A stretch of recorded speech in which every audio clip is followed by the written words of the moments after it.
반갑습니다. 오늘은 2강 성경 묵상 방법에 대해서 함께 나누고자 합니다. 성경 묵상 방법이라는 것이 딱 이것이다, 이렇게 해야 된다라는 것은 사실 없습니다. 각 개인의 성향에 따라서 또 컨디션에 따라 갑작스러운 환경의 변화에 따라 조금씩 다르게 할 수 있는데 그래도 이 순서대로 하는 것이 좋다고 하는 기본적인 틀과 왜 이 순서대로 묵상하라고 하는지 여기에 대한 강의를 듣고 나서 각자 여러분에게 적용하고 나만의 틀을 만드는 것과 내 마음대로 묵상 틀을 만드는 것하고는 분명한 차이가 있습니다. 그래서 매일 성경을 발간하는 이 성서 유니온이 제시하는 묵상의 틀을 한번 잘 들어보시고 묵상이 왜 중요하고 왜 필요한지에 대해서는 우리가 인지하고 있으니까 여러분들만의 묵상의 틀을 만들어서 매일 말씀 묵상에 힘써 주시기 바랍니다.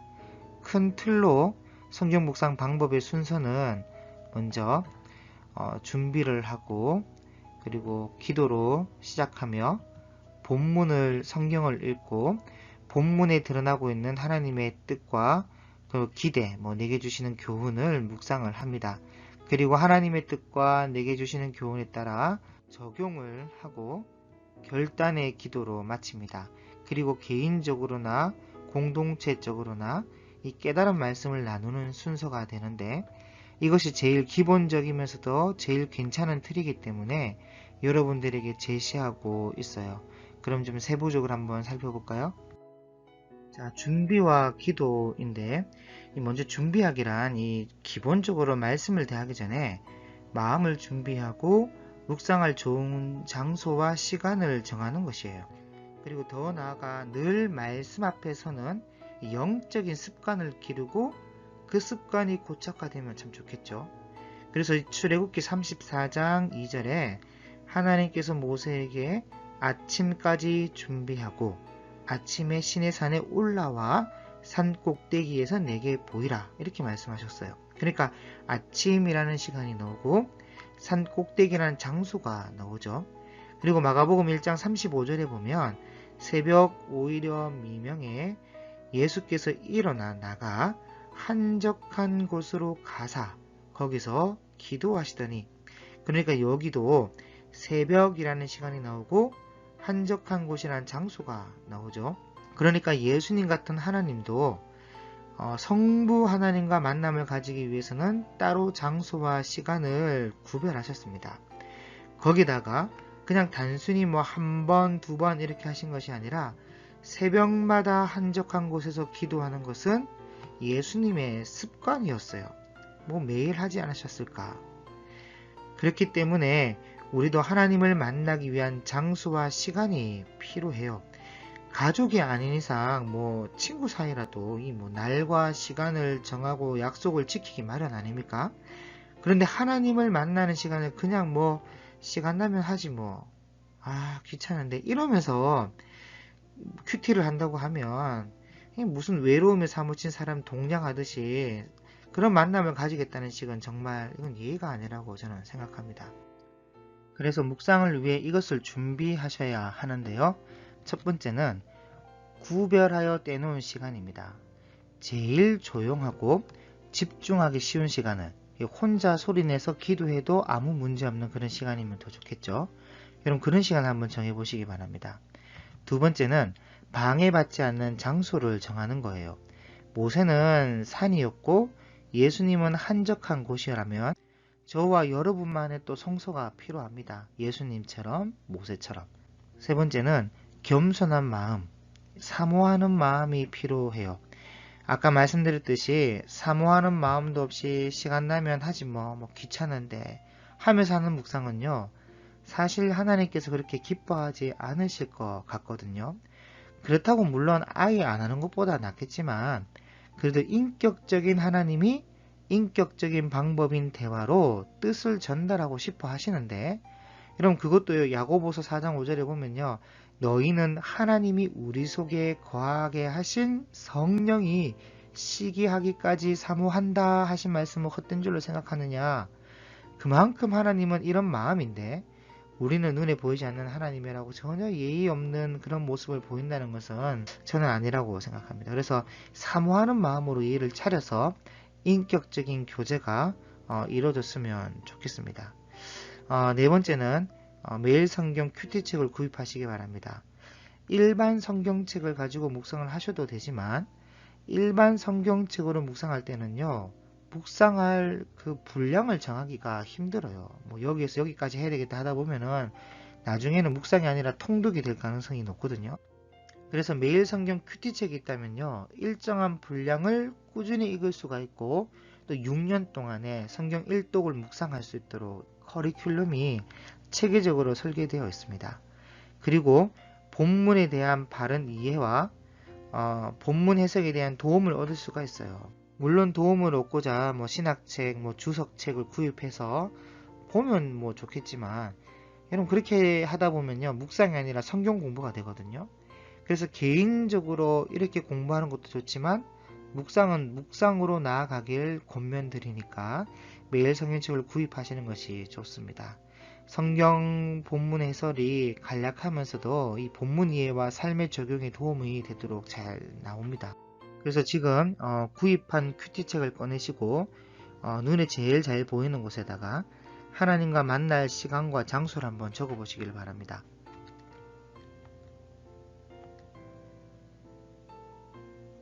그 다음 약속한 시간과 장소에 여러분들이 앉으셨다면 이제는 기도를 해야 합니다.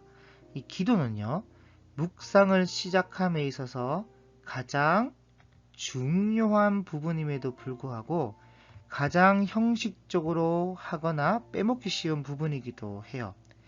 여러분 이것은 경험해 본 사람만이 이해할 수 있는데 기도하고 말씀을 대하는 것과 기도하지 않고 말씀을 대하는 것은요, 깊이와 감동과 깨달음과 결단에 있어서 천지 차이입니다.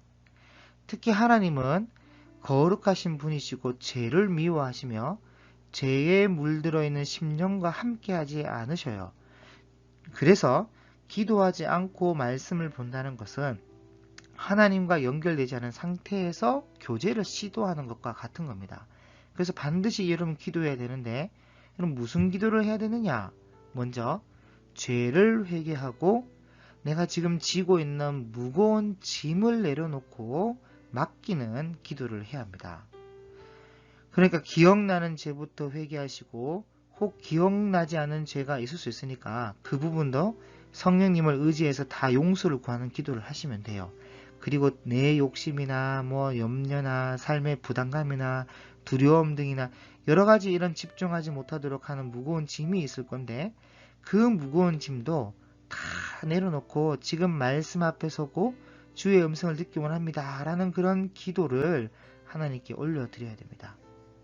두 번째는 듣는 마음을 구하십시오. 여러분 사무엘상서 3장에 보면요, 하나님이 사무엘아 사무엘아 이렇게 부르셨을 때에 말씀하옵소서 주의 종이 듣겠나이다, 그런 자세가 필요합니다. 이것이 성경 공부와 묵상의 차이점이에요.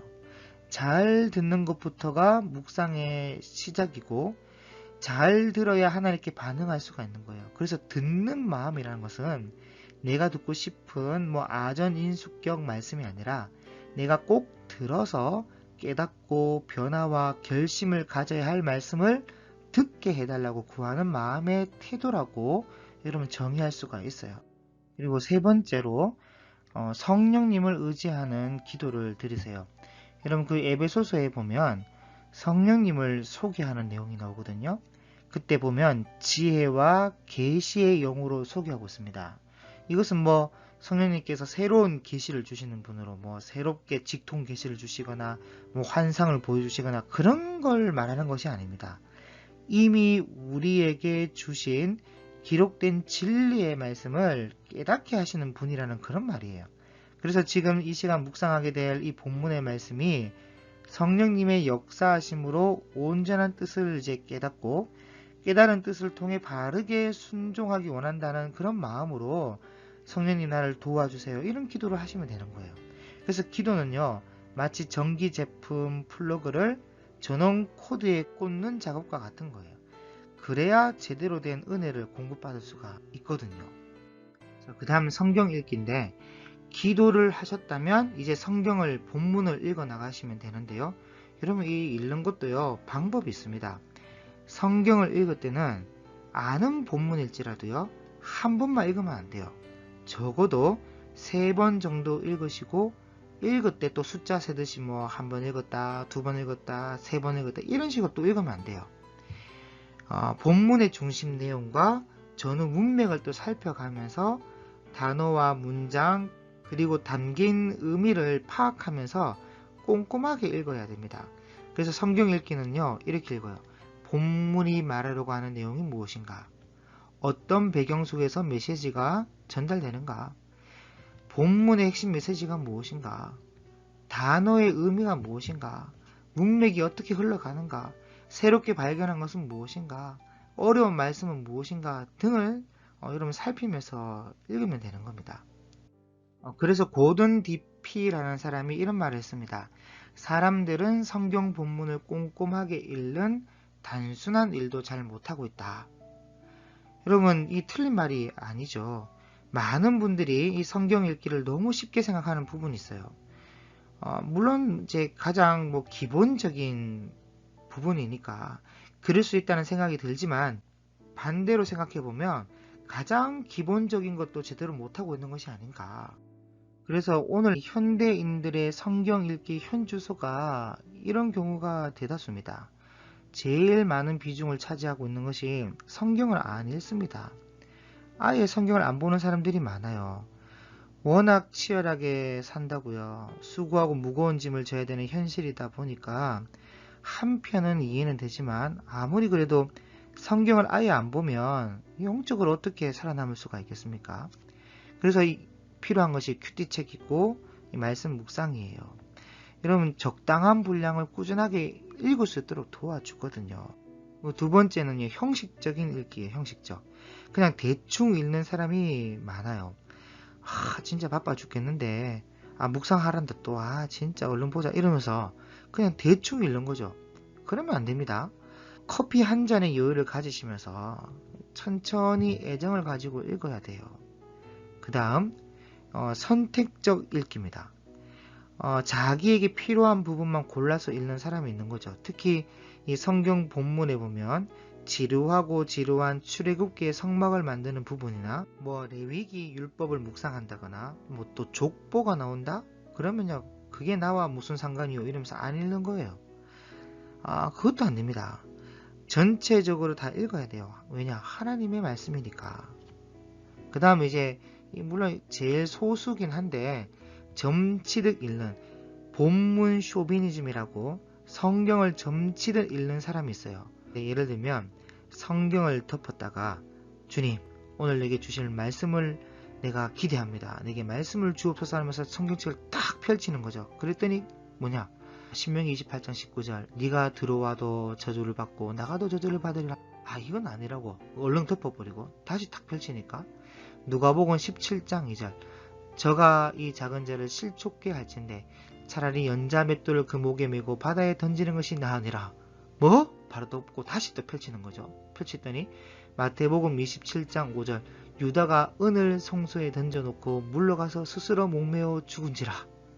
내보고 죽으라 이 말인가 싶어서 다시 덮었다가 다시 펼쳤더니 요한복음 13장 27절 예수께서 유다에게 이르시되 내 하는 일을 속히 하라 하시니 나가 죽어라 이 말이죠. 이런 게 전부 다 본문 쇼비니즘이고 하나님께서 금지한 점치듯 읽는 그런 성경이라 할 수 있는 것이죠. 그래서 우리 어떻게 읽어야 하면 좋을까? 첫 번째는 낯설게 꼼꼼하게 천천히 읽는 거예요. 대충 읽지 말고요.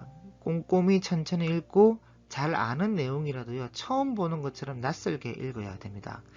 익숙한 말씀이 도리어 묵상을 방해할 때가 많아요. 내가 알고 있다. 이 말씀 내가 잘 아는 말씀이다. 이러면서 대충 성경을 읽고 그냥 넘어가는 경우가 많다니까요.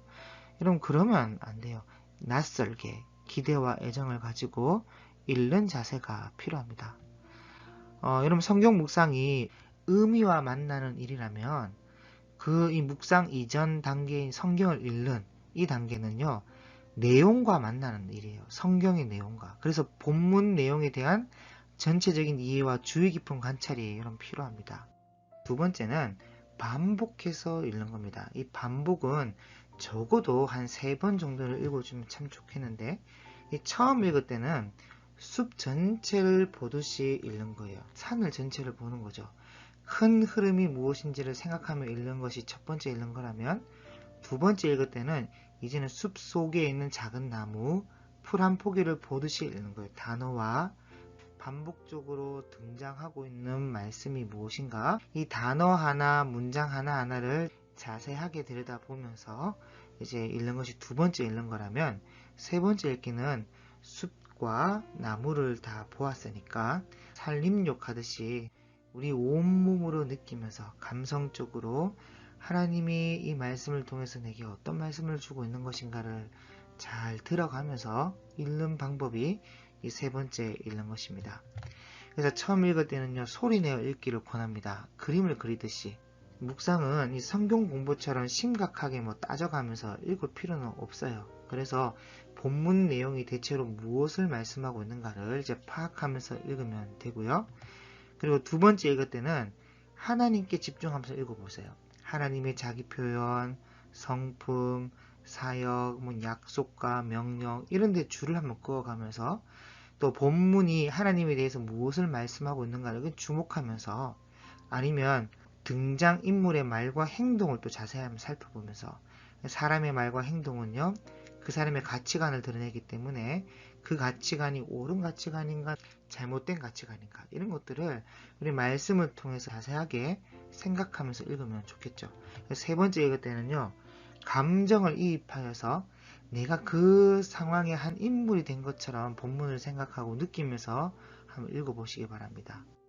그리고 세 번째는 이제 기록하며 정리하는 것. 특히 적는 것이 참 중요한데, 문맥에 따라서 문단을 한번 나눠보세요. 그리고 각 문단의 소주제를 정해놓으면 이게 전체가 보이기 시작하는 거죠. 그리고 하나님이 하신 일과 하신 말씀들을 한번 적어보고, 또 등장인물이 고백하는 하나님이나 또 등장인물이 하는 말과 행동들을 정리를 해가지고 적어보기도 하고, 그렇게 하시면 참 좋은데, 여러분 중요한 것은 적을 내용이 없다거나 무슨 말인지 모를 때는 묵상과 적용으로 넘어가면 안 돼요. 그래서 여러분 이해가 불충분하면 묵상은 빈약해지고 적용은 피상적일 수밖에 없습니다. 그래서 여러분 읽기의 목표는 이해에 있는 거예요. 즉 읽기는 본문의 내용과 만나는 일입니다. 이해되지 않는 말씀을 묵상할 수가 없거든요. 그래서 읽기가 불충분한데 너무 빨리 묵상과 적용으로 넘어가지 않도록 우리가 해야 되고요. 큐티는 바른 성경 읽기에서부터 시작되는 거예요. 물론 그 앞에 기도하는 것도 중요하고 준비하는 그런 과정도 다 중요하겠지만은, 일단은 성경 본문을 바르게 읽지 못한다면 큐티가 어려운 것은 당연한 말이고, 사실은 큐티가 어려운 게 아니거든요. 그런데 읽기가 어렵다 보니까 큐티가 어렵다 이렇게 이야기하는 거예요. 그 결과 성경도 내용도 모르고 하나님도 모르고 본문이 무엇을 요구하는지도 모르는 그런 결론이 다음은 묵상하기입니다.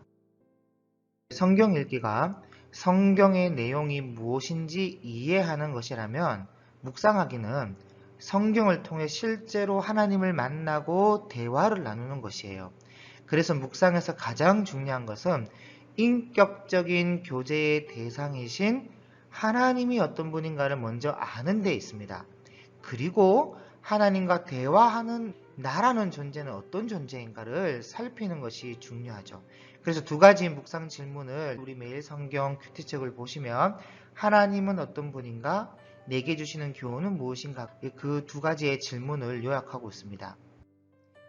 그래서 이 성경 묵상의 원리가 있는데, 이 원리를 우리가 잘 기억해야 될 부분이, 그러면 삼위일체 하나님은 불변의 대상이라는 거예요.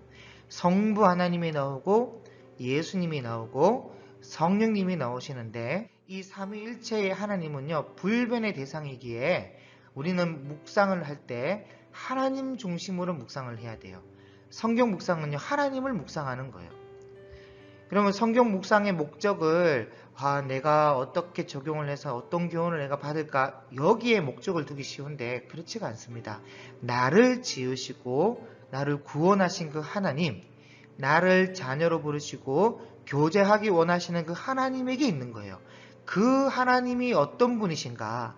그 하나님이 내게 무엇을 원하고 계시는가? 내게 무슨 말씀을 하고 있는가? 여기에 초점을 두고 묵상을 하는 것입니다. 그리고 두 번째, 이 묵상이라는 것은 성경의 진리를 나와 내 삶에 연결해 주는 과정이에요. 본문을 통해 내게 내 환경에, 내 인간관계에, 내가 속한 세계에 대해서 어떤 깨달음을 주었는가, 그래서 성경의 진리를 나와 내 삶에 어떻게 연결해야 되는가, 이런 것을 우리가 묵상하는 것이죠. 여러분, 묵상은 하나님의 말씀을 듣고 깊이 생각하며 마음에 간직하는 일련의 과정이라고 할 수 있어요. 그래서 묵상이 없는 성경 읽기는요, 그냥 구멍난 채로 강물을 퍼 올리는 것과 같은 겁니다. 내 안에 내 삶에 어떤 것도 담아내지 못하는 것이죠. 그러면 당연히 어떤 변화도 가져오지 못하는 것이죠. 세 번째, 묵상은 나를 분석하는 거예요. 세상에 성경 외의 모든 다른 책들은 내가 읽는 책이에요. 내가 읽지만 성경만은 나를 읽는 유일한 책입니다. 내가 성경을 눈으로 보고 읽는다고 하지만 성경이 사실을 나를 읽어나가는 시간이에요. 내 마음과 내 영혼과 내 속 깊은 생각까지 싸그리 다 성경은 나를 읽어나가는데, 이런 묵상은요, 성경이 나를 분석하도록 내어드리는 일이에요. 그럼 겉으로 보면 내가 성경을 읽고 해석하는 것처럼 보일지 몰라도 사실은 성경이 나를 분석하고 해석을 합니다. 성경은 거울처럼 나 자신을 직면하게 만들고 좌우의 날선 검처럼 우리를 해부하는 것이죠. 그래서 묵상의 시간은요, 이 무미건조한 교훈을 기계적으로 찾는 그런 시간이 아니에요. 내게 주시는 교훈이 뭘까? 이것만 자꾸 생각하는 것이 아니에요. 본문에 게시된 하나님을 깊이 묵상하면서 하나님이 내게 무슨 말씀을 하시는지, 무엇을 원하시는지 그것을 잠잠히 듣는 시간이며, 하나님께 내 생각과 마음과 삶이 읽히는 시간입니다. 성경 묵상은 자기 중심성에서 벗어나서 하나님 중심의 신앙과 영성으로 옮기는 일이죠. 그래서 묵상할 때는 먼저 하나님이 어떤 분이신지를 찾고 묵상하시면 되는데요. 하나님을 찾는 것이 왜 중요하냐면, 성경은 모든 종교적, 도덕적 요구에 앞서서 하나님의 은혜를 먼저 기록하고 있기 때문이에요. 참되고 자발적인 헌신은 하나님의 사랑에 대한 확신에서 비롯되기 때문에 우리는 먼저 하나님을 찾고 그 하나님이 어떤 분이신가, 어떤 말씀을 하고 있는가에 귀를 기울여야 됩니다. 그래서 하나님은 어떤 분이신가를 이제 찾고 묵상하시면 되는데, 하나님이 어떤 분이신가를 찾을 때는 요 네 가지를 꼭 기억하시길 바랍니다. 첫 번째, 하나님께서 하신 일과 사역이 있습니다. 예를 들면 말씀으로 천지를 창조하신 분, 하나님은 전지전능하신 분이시구나, 이렇게 우리가 찾을 수가 있겠죠. 또 하나님의 성품이 나옵니다. 하나님께서 직접 하신 말씀도 있고, 또 사람들을 통해서 고백되어지는 하나님의 성품이 있어요. 예를 들면 은혜롭고 자비롭고 노하기를 더디하시는 분, 외모가 아닌 중심을 보시는 분, 그리고 하나님께서 직접 하신 말씀, 나는 질투하는 여호와다. 이 전부 다 하나님의 성품이고, 그 성품을 통해서 우리가 하나님을 알 수가 있다는 것이죠. 세 번째, 본문의 저자나 등장인물의 고백을 통해서 이분들이 경험한 하나님에 대한 고백을 통해서 하나님이 어떤 분이신지를 우리가 알 수가 있습니다. 예를 들면 이스라엘의 목자가 되시는 분, 늘 함께 하시며 도와주시는 분, 자격 없는 자에게도 은혜를 베푸시는 분, 이런 것들이 성경 곳곳에서 고백되어지고 경험되어지고, 그 신앙의 선배들이 살아오면서 경험한 그 하나님에 대해서 고백한 것들을 우리가 보고 들으면서 하나님을 알 수가 있다는 것이죠. 네 번째, 하나님의 섭리가 있습니다. 예를 들면 창세기 후반부에 요셉의 생애 가운데 섭리하신 하나님을 찾아볼 수가 있거든요. 또 다윗의 생애 가운데 섭리하신 하나님 발견할 수가 있죠. 이런 것을 통해서 하나님의 그 섭리와 주관하심을 우리가 통해서 하나님을 배울 수가 있습니다. 그래서 묵상의 시간은 하나님을 분석하는 시간이 아니라 하나님과 인격적 사귐을 누리는 시간임을 우리가 잊지 말아야 합니다. 하나님이 어떤 분이십니까? 라는 이 질문을 통해서 하나님을 아는 이 지식, 하나님을 아는 이 알미 우리의 신앙을 바르게 자라게 하고 기도가 또 친밀해지게 해주며 예배가 깊어지게 만들어져요. 그래서 우리의 삶은 하나님의 뜻을 따라 풍성해질 것입니다. 두 번째, 하나님이 어떤 분이신지를 우리가 찾았다면 이제는 내게 주시는 교훈을 찾아서 묵상하시면 되는데요. 여러분, 이런 말씀이 참 중요해요. 로마서 15장 4절에 보면 무엇이든지 전에 기록된 바는 우리의 교훈을 위하여 기록된 것이다. 우리로 하여금 인내로 또는 성경의 위로로 소망을 가지게 함이라는 것이죠.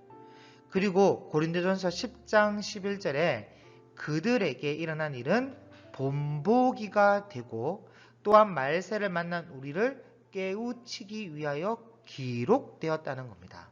그래서 우리가 이 성경 말씀을 통해서 내게 주시는 교훈을 찾아야 되는 것인데, 여러분, 고린도전서 10장에서 바울은 광야에서 나타난 이스라엘 백성의 모습이 신약의 교회와 그리스도인들에게 구체적인 본보기로 주어졌음을 강조하고 있습니다. 하나님과 그분의 뜻, 그분의 역사에 대한 등장인물들의 반응을 우리가 살펴보며 우리가 본받을 점과 본받지 말아야 할 점을 구체적으로 우리가 찾을 수가 있습니다. 좋은 모델을 통해서 변화가 되는 것이죠. 히브리서 13장 7절에 보면 하나님의 말씀을 너에게 일러주고 너희를 인도하던 자들을 생각하며 그들의 행실의 결말을 주의하여 보고 그들의 믿음을 본받으라.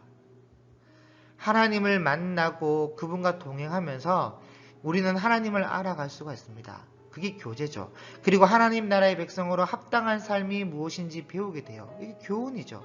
이런 과정을 통해 하나님은 우리를 하나님의 사람으로 온전하게 하시고 모든 선한 일, 그 순종해야 할 모든 일들을 행하기에 온전한 사람으로 빚어가십니다. 이게 디모데후서 3장 17절에 있는 말씀이에요. 그러니까 내게 주시는 이 교훈을 통해서 우리를 하나님을 알아가게 만들고 또 하나님의 백성으로의 합당한 삶을 살게 만들어주고 그리고 하나님의 사람으로 온전하게 만들어 가시는 그런 은혜가 말씀을 통해서 이루어진다는 것이죠. 그래서 내게 주시는 교훈을 찾아서 묵상할 때는 등장인물의 반응과 성경 저자의 평가를 통해서 교훈을 우리가 찾을 수가 있습니다. 예를 들면 이 두 가지가 있는데, 성경 저자는 등장인물을 평가할 때에 두 가지 방법으로 평가를 해요. 직접적인 평가와 간접적인 평가. 예를 들면 욥에 대해서는 직접적인 평가를 내리기를 그 사람은 온전하고 정직하여 하나님을 경외하며 악에서 떠난 자라고 이렇게 직접 평가하고 있는가 하면, 간접적인 평가는요, 시편 95편 같이 이스라엘 백성들이 믿음으로 순종하지 못해가지고 방황한 일을 이제 거울 삼아서 독자들에게 교훈하는 이런 평가 방식이 있거든요. 그러니까 이런 방식을 우리가, 그래서 교훈에는 어떤 교훈이냐면 첫 번째, 약속과 명령을 통해서 주는 교훈이 있습니다. 레위기에 애굽 땅이나 가나안 땅의 규례를 따르지 말라, 이건 명령이죠. 모든 민족을 제자로 삼고 가르치라, 이건 명령입니다. 시험 당할 때 피할 길과 감당할 능력을 주시겠다, 이건 약속이죠. 이런 약속과 명령을 통해서 내게 교훈을 삼을 수가 있는 것이고, 그 다음에 책망과 경고가 있습니다. 가나안 땅의 주민과 언약을 세우지 말라, 이건 경고죠. 그리고 자기 의를 버리고 회개에 합당한 열매를 맺으라, 이건 책망이죠. 돈을 사랑함이 일만하게 뿌리가 된다, 이러면 경고입니다. 그리고 등장인물을 통해서 우리가 본받을 점과 본받지 말아야 할 점들이 있죠. 예를 들면 순종하는 아브라함, 본받아야 될 점이죠. 하나님께 여쭙는 다윗, 본받아야 되겠죠. 자신의 소유를 팔아드리는 바나바, 여러분 이것도 본받아야 될 것들이죠. 그 외에 본받지 말아야 될 수많은 예들이 많이 있습니다. 이런 것을 통해서 말씀 속에서 내게 주시는 교훈을 찾아 우리가 적용하면서 나아갈 수 있다는 것입니다. 그래서 본문에 등장하는 인물들이나 명시된 교훈을 통해서 내가 고백해야 될 죄, 버려야 할 죄가 무엇입니까? 내가 붙잡아야 할 구체적인 약속은 무엇입니까? 고쳐야 할 생각이나 피해야 할 행동은 무엇입니까? 순종해야 할 명령은 무엇입니까? 본받아야 할 점 또는 본받지 말아야 할 점은 무엇입니까? 이런 것을 통해서 우리가 변화받을 수 있다는 것입니다. 다음은 적용인데 적용 파트가 조금 깁니다. 최대한 줄여서 안내하려고 노력은 하나 이미 많은 시간이 흘렀죠? 그래도 끝까지 함께 힘내서 마무리를 지었으면 좋겠습니다. 사실은 이 성경 묵상 방법론 이것만 그러니까 앞에 성경 묵상의 중요성, 필요성을 빼고도 묵상 실습과 함께 3주간 진행되는 강의거든요. 그런데 이것을 줄여서 한 번에 진행하려다 보니까 개인적으로 이번 한 주간이 이래저래 힘들더라고요. 특히 혼자서 떠들고 있으니까 기존에 해왔던 패턴대로 순탄하게 이 말이 잘 나오지 않더라고요. 이상하게도 말이죠. 그래서 몇 번이나 이 중간에 끊어서 녹화를 진행하고 있습니다. 그래서 여러분 들어보시면 챕터 따라 목소리가 조금씩 다르게 들리지 않습니까? 사실은 제가 한 번에 다 녹화를 하지 못해서 그렇습니다. 뭐 어쨌든 이해해 주시면 고맙겠고 끝까지 잘 들어주시면 고맙겠습니다. 우리 한번 이쯤에서 성경 묵상의 순서를 다시 한번 되짚어 보려고 합니다. 처음은 준비를 하죠. 준비를 하고 기도로 시작합니다. 그리고 말씀을 읽고 그리고 묵상을 합니다. 그리고 적용을 하는 거예요. 그리고 이 기도로 마무리를 짓는데 적용과 기도는 연결되어 있습니다. 그리고 공동체적으로 나눔을 하는 것이 좋다라는 이 순서로 성경 묵상이 진행되는데 여러분 성경 묵상에서 기도가 빠지면 메마른 묵상이 되고요. 성경 읽기가 형식적이면 실체가 없는 묵상이 되며 적용이 없으면 외식적인 묵상이 되고 나눔이 없으면 무책임한 묵상이 됩니다. 말씀의 의미를 파악하는 것도 참 중요하지만 그 말씀을 삶에 적용하는 것은 더 중요해요. 왜냐하면 하나님이 우리에게 주신 말씀은 단지 지적 유의를 즐기라고 주신 것이 아니라 삶에서 변화를 일으키라고 주신 것이기 때문이에요. 적용은 우리의 사상과 세계관을 포함해서 우리의 행동과 습관 그리고 공동체의 반응과 구조까지도 바꿀 수 있는 것입니다. 하나님은 우리에게 적용을 통해서 이 땅에 하나님 나라를 아름답게 회복하시길 원하세요. 근데 그 적용은 하나님 말씀이죠.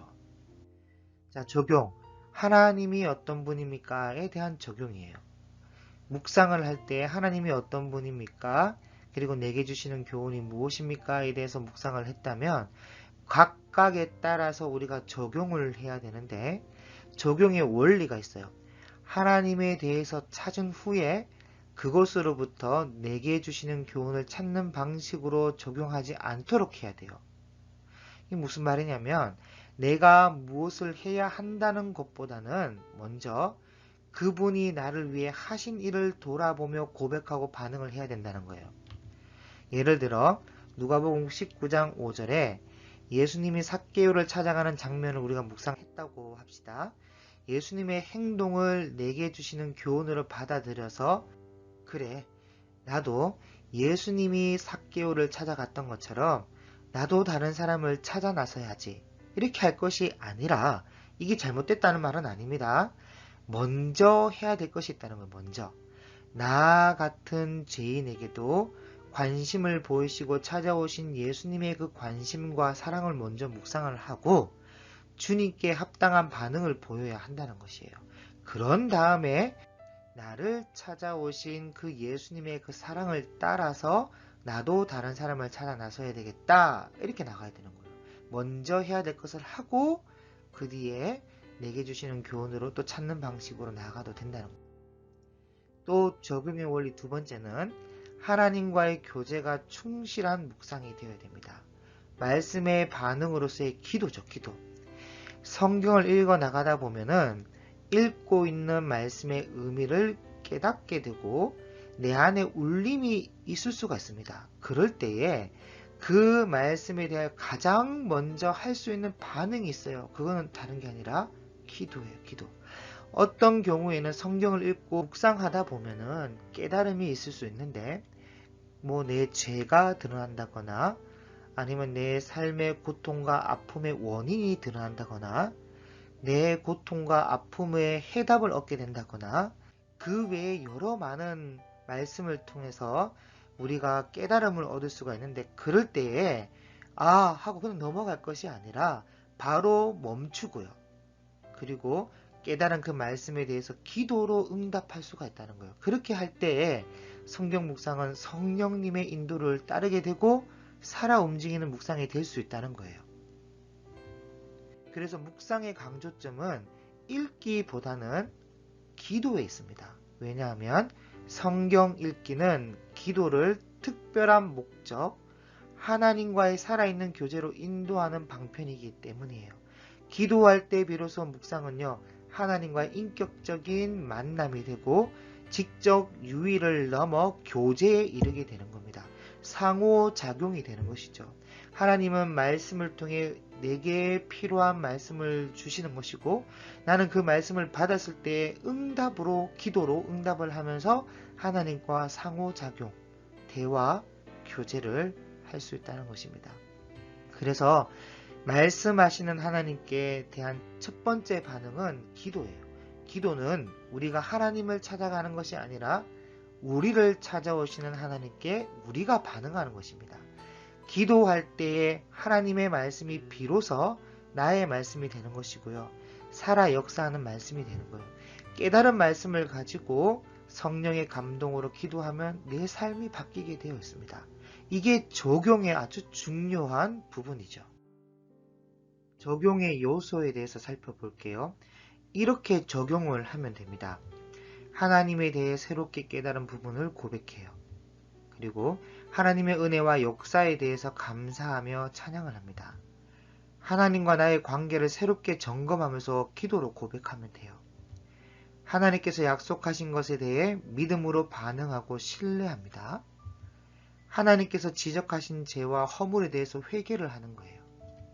하나님께서 명령하신 것에 순종할 수 있는 지혜와 능력을 구하는 기도를 하면 됩니다. 이렇게 적용을 하면 되는 거예요. 그래서 하나님은 어떤 분인가에 대한 구체적인 적용은 나도 하나님처럼 다른 사람에게 영향력 있는 삶을 살아야겠다는 그런 식의 교훈적인 적용이 아니라 말씀을 통해 인격적으로 만난 하나님 앞에 나는 어떤 존재인가를 물어보는 것이에요. 그때 찬양과 감사, 고백, 회개 등의 반응들이 나올 수가 있는 거예요. 이 모든 것은 기도로 표현될 수 있다는 것 꼭 기억할 수 있기를 바라고, 그러므로 하나님이 어떤 분인가를 발견했다면 그 하나님 앞에 나는 어떤 존재인지를 돌아보면서 기도로 나아간다면 참 좋은 적용이라 할 수 있습니다. 내게 주시는 교훈에 대한 적용에 대해서 살펴볼 텐데요. 교훈, 내게 주시는 교훈에 대한 적용은 구체적인 삶의 현장에서 하나님의 뜻과 하나님 나라 가치를 구현하기로 결단하고 실천하는 것을 의미합니다. 그러니까 다시 말하면 내 삶의 현장의 실천과 연결되어 있다는 거예요. 적용이 물론 뭐 진리를 발견한다거나 하나님 은혜에 대한 뜨거운 경험을 체험했다거나 이 모든 것이 다 포함되는 것이긴 하지만 적용에 있어서는 실천이 생명과 같은 겁니다. 그래서 말씀에 자신을 비추어 보면서 먼저 생각을 바꿉니다. 인식의 전환이죠. 그리고 소극적으로 행동하던 것을 이젠 적극적으로 삶의 변화를 일으켜야 된다는 것이죠. 실천함으로. 그래서 여러분 야고보서 2장 26절에 보면요. 행함이 없는 믿음은 죽은 믿음이라는 거예요. 실천이 없는 믿음은 더 이상 믿음이 아닙니다. 행함과 믿음이 있어야 한다는 의미가 아니라 참 믿음은요. 행함을 불러일으키게 되어 있습니다.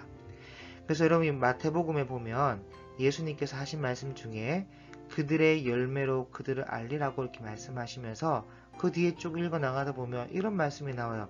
나더러 주여 주여 하는 자마다 다 천국에 들어갈 것이 아니라는 거예요. 다만 어떤 자가 들어오냐?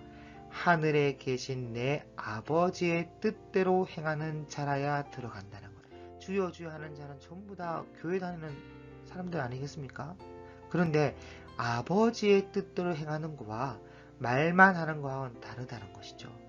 여러분, 예수님께서 예를 들어 주실 때 한 아버지가 있는데 첫째 아들에게 너 가서 좀 일 좀 해라 했더니 그 첫째 아들이 네 아버지 하겠습니다 해놓고 안 갔다는 거예요. 근데 둘째 아들에게 말씀하셨을 때는 그 둘째 아들이 아버지 귀찮은데 가기 싫은데 해놓고는 뒤에 뉘우치고 갔다는 거예요. 그 뒤에 하시는 말씀이 누가 아버지의 뜻대로 순종했냐는 거예요. 여러분, 이 마태복음에 보면 또 이런 말씀이 있습니다. 많은 사람들이 자신의 의를 말하면서 예수님께 아는 척을 해요. 그날에 그 심판대 앞에서. 그때 예수님이 한마디로 다 잘라버립니다. 뭐라고 말씀하셨냐? 그들에게 밝히 말하되 내가 너희를 도무지 알지 못하니 불법을 행하는 자들아 내게서 떠나가라. 불법을 행하는 자들아. 하나님 아버지의 뜻대로 행하지 않는 것은 다 불법을 행하는 것과 똑같습니다. 그래서 여러분, 믿음이라는 단어는요, 헬라어로 피스토스 또는 피스티오로 나오는데 제가 가지고 있는 바이블 렉스라는 프로그램을 돌려보면 믿음이라는 단어 딱 클릭하면 뜻이 나와요. 뭐라냐? 충성, 신뢰, 확신, 신실한, 증명, 증거, 끝까지 견딤, 그리고 믿는다. 이런 뜻을 한 번에 다 같이 피스토스라는 단어에 들어가 있다는 거예요. 우리말의 믿음과 원어의 의미가 많이 다르죠. 믿음으로 구원을 받는다 했을 때와 충성됨으로, 신뢰함으로, 신실함으로, 끝까지 견딤으로, 증명함으로 구원을 받는다. 전혀 다른 말이 되는 것이죠. 그래서 참 믿음이라는 것은 사실은 원어의 이 모든 의미를 다 포함하고 있는 것이에요. 전혀 신실하지도 충성되지도 않는 믿음이 무슨 가치가 있습니까? 그게 믿음이라 말할 수 있냐는 거예요. 말할 수 없어요. 그래서 마태복음 7장 21절에 보면 믿음은요, 뜻대로 행한다는 거예요. 그런데 이 행하려고 하면 아버지의 뜻을 알아야 행할 수가 있는 거 아니겠습니까? 그러면 아버지의 뜻을 알려면요, 아버지를 알아야 그 뜻을 알 수 있는 거예요. 그래서 아버지를 아는 것, 하나님을 아는 것이 믿음의 시작이라면요, 믿음의 완성은 아버지의 뜻을 행함에 있다는 거예요. 이것이 곧 열매를 맺는 삶입니다. 그래서 적용할 때에는 먼저 개인적으로 내 자신에게 적용을 해야 합니다. 깨달은 말씀을 이건 저 사람이 꼭 들어야 돼 이러면서 다른 사람에게 적용하려고 하기보다는 먼저 나에게 하신 말씀으로 적용을 해야 돼요. 바울은요, 남에게 복음을 전하고도요, 자신은 버림받을까봐 두려워 날마다 자신을 쳐서 복종시켰다고 합니다. 우리도 그런 자세가 필요한 것이죠. 그리고 적용할 때는요, 구체적으로 적용하셔야 돼요. 육하 원칙에 따라서 구체적인 실천 목표를 세워야 됩니다. 뭐 추상적이거나 일반적인 적용보다는 누가 언제 어디서 무엇을 어떻게 왜에 따라서 구체적이고 현실과 연관성 있는 적용을 해야 한다는 거죠. 예를 들면 내 이웃을 내 몸과 같이 사랑하라 했을 때에 내가 사랑해야 할 이웃이 누구인지를 구체적으로 일단 생각을 하고 그에 따라 사랑을 실천해야 합니다. 예를 들어 병원에 입원한 성도가 생각나면 직접 방문할 수도 있는 거고, 아는 의사나 간호사를 통해서 그에게 도움을 줄 수도 있고 물질로 도움을 줄 수도 있습니다. 대상이 정해지면요, 사랑의 방법은요 다양해져요. 그리고 실천 가능한 적용을 하셔야 돼요. 내 능력을 고려하셔야 됩니다. 무리한 적용보다는 실천 가능한 일부터 적용해야 돼요. 뭐 과거나 미래가 아닌 지금 여기에서부터 적용을 하는 겁니다. 다른 사람과 비교하거나 욕심 부리지 말고 나의 상황과 믿음의 수준에 맞게 적용하시면 됩니다. 그리고 검증 가능한 적용이 필요합니다. 자신의 삶에 변화가 일어났음을 스스로 또는 다른 사람을 통해서 확인할 수 있어야 돼요. 중요한 것은 하나님의 말씀이 나의 믿음과 삶에서 최고의 권위를 가지는지를 삶 속에서 확인해야 한다는 것이에요. 결과를 내다볼 수 있는 적용해야 한다는 겁니다. 그래서 적용을 할 때는 세 개의 단계를 거쳐서 적용하시면 좋습니다. 첫 번째는 기도입니다. 기도는요, 제일 하기 쉬운 적용이에요. 큐티를 다 마치고 기도하는 것도 좋지만 아까 말씀드렸던 것처럼 성경을 읽다가도 또 마음에 감동이 오는 부분이나 깨달아지는 부분이 있다면 그 자리에 잠시 멈추고 기도하는 거예요. 그게 참 중요합니다. 두 번째 단계는 실천이라고 말할 수가 있는데 이것은 삶 속에서 말씀의 능력을 드러내는 적용입니다. 자신이 속한 세계가 있죠. 가정이나 교회나 학교나 직장이나 사회에서의 이 자신의 모습을 한번 성찰해 보십시오. 교회에서는 신자 같으나 직장에 가서는 영 아닌 그런 내 모습이 있지 않는가. 이런 불신자가 보는 눈이 가장 정확합니다. 그래서 실천을 위한 계획을 꼭 세워 보셔야 됩니다. 불신자의 눈에 우리 모습이 드러나는 것이 중요합니다. 이것도 언제 어떻게 무엇을 할 것인지 구체적인 행동의 목요를 설정하셔야 돼요. 적용의 마지막 단계는 일기입니다. 오늘 하루를 돌아보는 것이죠. 묵상한 말씀대로 오늘 내가 잘 살았는지 자신의 삶을 성찰해 보는 겁니다. 그러면 여러분 이렇게 마무리를 짓다 보면요, 새로운 변화가 일어나요. 그래서 여러분 적용의 3단계 기도, 실천, 성찰, 일기는 성경 안에만 머물러 있는 것이 아니라 복음에 합당한 삶으로 나아가는 것입니다. 성경과 함께 하나님 나라를 이루어 나가고 성경과 함께 온 세상 가운데 내게 주어진 모든 현장 가운데 하나님의 뜻을 이루어 나가는 것이에요. 그래서 성경을 묵상하는 것은 성경에서 새로운 지식을 얻음으로 그냥 지적 유의를 누리는 것이 결코 아닙니다. 성경을 묵상하는 이유는 하늘 언어가 내 안에 살아있는 언어가 되게 하는 것이에요. 삶으로, 실천함으로, 적용함으로. 성경이 내 안에서 살아있는 언어가 되게 하는 방법은요, 그 말씀 앞에 겸허하게 엎드리고 그 말씀의 지시대로 순종하는 것이에요. 그래서 여러분 행함이 없는 믿음이 죽은 믿음이듯이 성경을 묵상하고 적용하지 않는 삶은 예수님이 저주하신 열매 없는 무화과 나무와 같은 것입니다. 마지막으로 적용할 때 주의할 점만 좀 살펴보고 마치려고 합니다. 첫 번째는 아전인수식 적용을 하면 안 됩니다. 에스라서의 성전 재건 장면을 읽고 우리 교회도 성전을 지어야겠다는 그런 자기 합리화 적용 안 됩니다. 두 번째, 문자적 적용 안 됩니다. 성경에 나오는 날짜나 숫자를 문자적으로 이해하여 어떤 일을 진행하는 것은 잘못된 것이에요. 학개서의 다리오 왕 몇 년, 다니엘서의 70일에 요한계시록의 숫자들 대표적인 것들이. 그리고 세 번째, 적용을 위한 적용주의.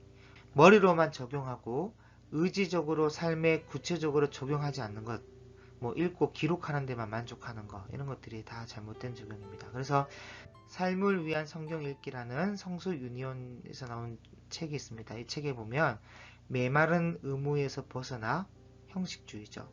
해야 할 일의 목록을 제시하는 기독교를 넘어 규범주의죠. 힘겨웠던 그날 분량을 채우는 성경 읽기를 지나 경건주의죠. 파괴적인 기쁨이라 부를 만한 성경 체험에 여러분 모두가 이르렀으면 좋겠습니다. 성경을 읽는데도 우리 마음이 새로운 수준에서 순종하는 자리로 옮겨가지 않는다면 하나님이 원하시는 방식으로 성경을 읽지 않고 있다는 것이에요. 마지막으로 기록하기를 잘했으면 좋겠습니다. 적용의 3단계 중에 마지막 일기가 있었죠. 하루 성찰. 기록하는 거예요. 기록하는 거. 그래서 여러분 서양 속담에 선명한 기억력보다 흐릿한 잉크 기록이 더 낫다. 이런 말이 있습니다. 그래서 이런 묵상 노트에 기록할 때에 성경을 더 집중하여 읽을 수가 있고 잡념이 사라져요. 그리고 적용한 내용을 실천했는지 점검하게 되고 온종일 묵상하는 데 도움이 됩니다. 다른 사람들과 나눔을 할 때도 적어 놓으면 유익하겠죠. 그래서 여러분 적자 생존 들어보셨습니까? 적어야 생존할 수 있습니다. 마지막으로 공동체와 함께하는 묵상, 나눔에 대해서 함께 살펴보도록 하겠습니다. 여러분, 나눔은 성경 묵상의 꽃입니다. 여러분, 꽃이 피어야 열매를 맺을 수 있듯이 성경 묵상 나눔을 해야지만이 공동체의 비전을 향한 성령 하나님의 그 하늘 열매를 맺을 수가 있는 거예요. 공동체 속에서 아름다운 성령의 열매를 맺고 싶다면 묵상을 개인적으로 끝내지 말고 공동체적으로 나눠야 합니다. 소그룹 모임 같은 것으로 개인적으로 매일 주님과 인격적인 교제를 하고 그 영성을 바탕으로 공동체 속에서 나눔을 통해 말씀이 살아있는 언어가 되게 해야 아름다운 열매를 맺을 수가 있는 거예요. 진솔한 나눔 위에 성령께서 기름 부어 주실 것이며 나눔이 풍성한 공동체는 하늘 지혜와 능력을 체험하는 공동체로 거듭날 수가 있습니다.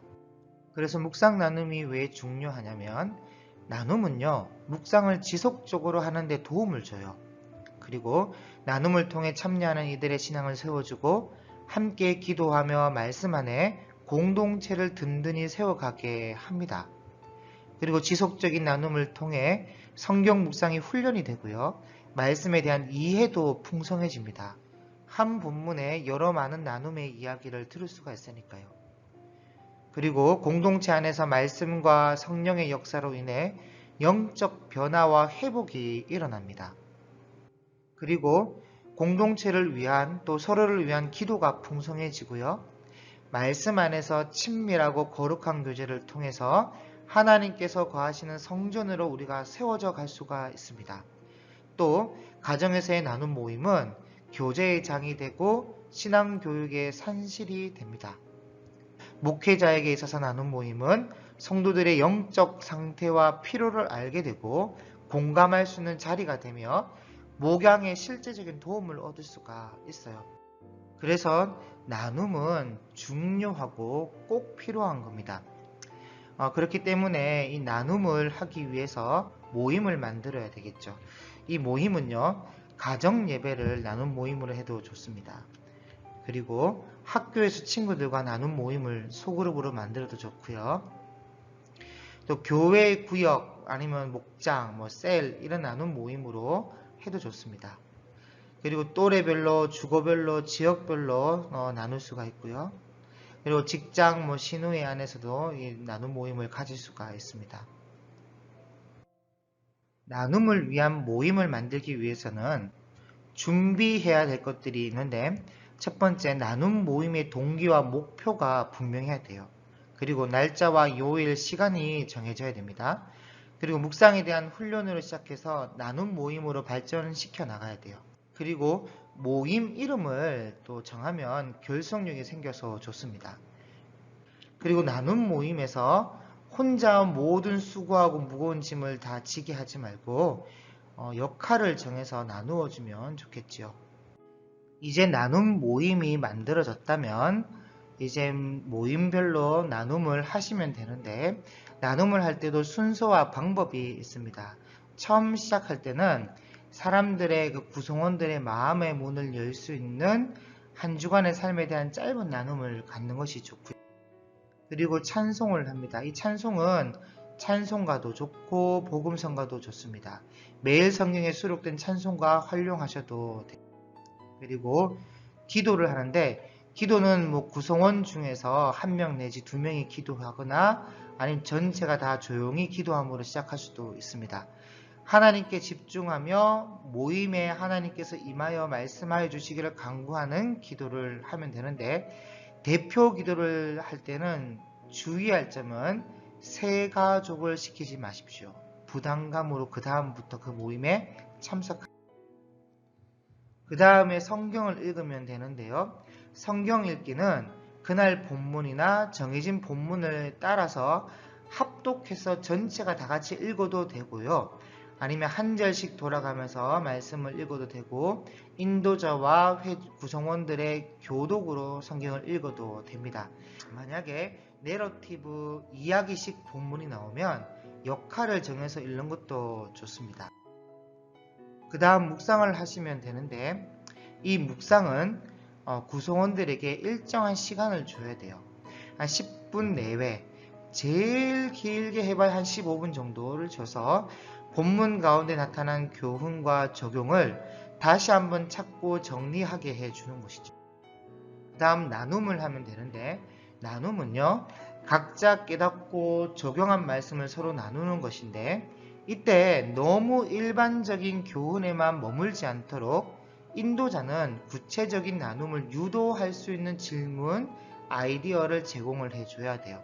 그리고 한 사람이 독점할 수 없도록 인도자가 지혜를 발휘할 필요가 있죠. 한 사람당 한 5분 정도를 기준으로 하면 되겠습니다.